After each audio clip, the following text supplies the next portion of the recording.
कथा का दूसरा प्रसंग है। दूसरा प्रसंग क्या कहता है कि इंद्र ने मारा, जैसे ही मुंह में सूर्य को लिया निगल गए, वैसे ही इंद्र ने हनु पे प्रहार किया, यानी ठुड्डी पे प्रहार किया, मुंह खोला और सूर्य बाहर निकल गया।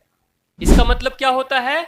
इसका मतलब यह होता है कि आप जीवन में पढ़ाई करना चाहोगे, आप जीवन में बेहतर कुछ करना चाहोगे, आप अपने मन को काबू में करना चाहोगे, तो उसी समय इंद्र का प्रहार आपके ऊपर होता है।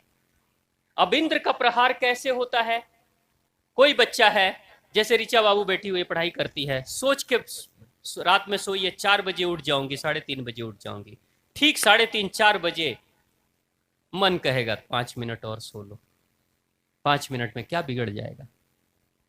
5 मिनट और सोएगी, अचानक नींद खुलेगी, 8 बज चुके हैं। होता है? होता है? आप लोग के साथ ऐसा हुआ है? होता है ना? यानी कि प्रहार किसका हुआ? हमला हुआ ना? तुम्हारी योजना पे हमला किसका हुआ? इंद्रियों का। इंद्रियां, आंख कहती है सोने दो ना, कान कहते हैं चुपचाप रहने दो ना, शरीर कहता है थोड़ा रुकने दो। ये सब इंद्रियां हैं, पंच इंद्रियां। पढ़ाई है, एग्जाम है, बहुत मेहनत से पढ़ाई कर रहे हो, बहुत मेहनत से पढ़ाई कर रहे हो, तब तक मन में आएगा अरे कुछ खा लो ना बढ़िया सा, कुछ कचौड़ी पकौड़ी छोले भटूरे, हाँ, कुछ जिलेबियां वगैरह खा लो, ठीक है, तो कुछ चाय वगैरह समोसे वगैरह खा लो, हाँ, तो मुंह में पानी तो नहीं आ रहा? ठीक, तो ऐसा और खा लेते हो और उसके बाद नींद आने लगती है, पढ़ाई बंद हो गई। हाँ, अटूरा भटूरा सब हो जाता है। हम कैसे जानते हैं? हम इस दुनिया में थोड़ी रहते हैं, हम तो आए हैं स्वर्गलोक से।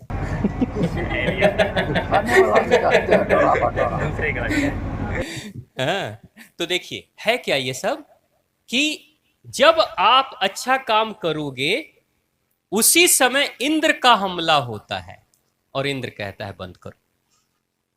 यही है, जैसे ही सूर्य को ग्रहण यानी ज्ञान प्राप्त करने जा रहे हैं तब तक इंद्र का हमला हो गया। नींद का हमला यानी इंद्र का हमला, गाना सुनने का मन कर रहा है यानी इंद्र का हमला, फिल्म देखने का मन कर रहा है आंखों को, इंद्र का हमला, स्वाद चखने का मन कर रहा है यानी इंद्र का हमला, शारीरिक सुख प्राप्त करना चाहते हैं, इंद्र का हमला। यही है हमला। और हमला जब होता है तो छूट जाता है। इंसान कहता है मैं बुराई नहीं करूंगा, बुरे लत में नहीं जाऊंगा। कोई मित्र कहता है चलो थोड़ा पी लेते हैं, वो जो बोतल में है ना, पी लेते हैं ना। ना, गंदी बात, नहीं पीते, बुरी बात, सब कहते हैं गलत बात। अरे एक बार पी लेने से क्या हो जाएगा? एक बार पीने की बात, एक कस मार लो ना, वो लगा के धुआं वाला, थोड़ा खींच लो, थोड़ा चिमनी जला लो, एक बार से क्या होगा? 2 बार से क्या होगा? अब बाद में पता चला कि छूट ही नहीं रहा है नहीं? यही है इंद्र का हमला। यही होता है हनुमान जी पे भी, और सूर्य छूट जाते हैं बाहर।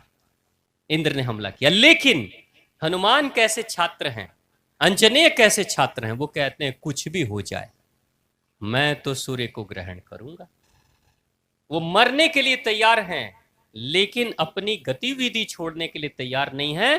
तो अंत में उनके सहयोग में उनके ही पिता खड़े हो जाते हैं और कहते हैं मेरा पुत्र अगर कुछ करना चाहता है तो इसको करने दो, नहीं तो इस पूरे ब्रह्मांड की गतिविधि को मैं रोक दूंगा। जब वो खड़े हो जाते हैं तो वही इंद्र जो शत्रु बन रहा था हनुमान का, वही इंद्र आके वरदान देते हैं कि अब मेरा भी प्रभाव इसके ऊपर नहीं पड़ेगा, मेरे वज्र का भी प्रहार इसके ऊपर नहीं पड़ेगा। यानी जो आपको बिगाड़ने की कोशिश करता है, आप अगर इतने संकल्पवान हो जाओ कि कुछ भी हो जाए मैं गलत कार्य नहीं करूंगा, तो वही लोग एक दिन नतमस्तक हो जाते हैं और कहते हैं इसको छोड़ दो भाई, ये बिगड़ने वाला नहीं है, इसको छोड़ दो। होता है ना? तो यही है इंद्रदेव।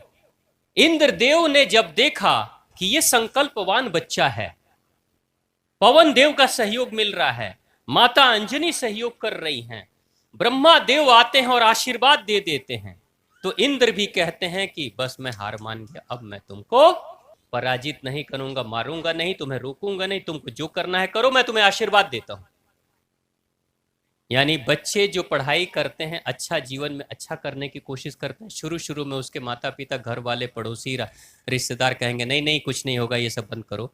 लेकिन तुम्हारे संकल्प को, आपके संकल्प को कोई देखेगा तो सब नतमस्तक हो जाते हैं और कहते हैं जब मेरा बेटा इतना अच्छा करना चाहता है, मेरी बेटी इतना अच्छा करना चाहती है, तो मदद करो इसकी।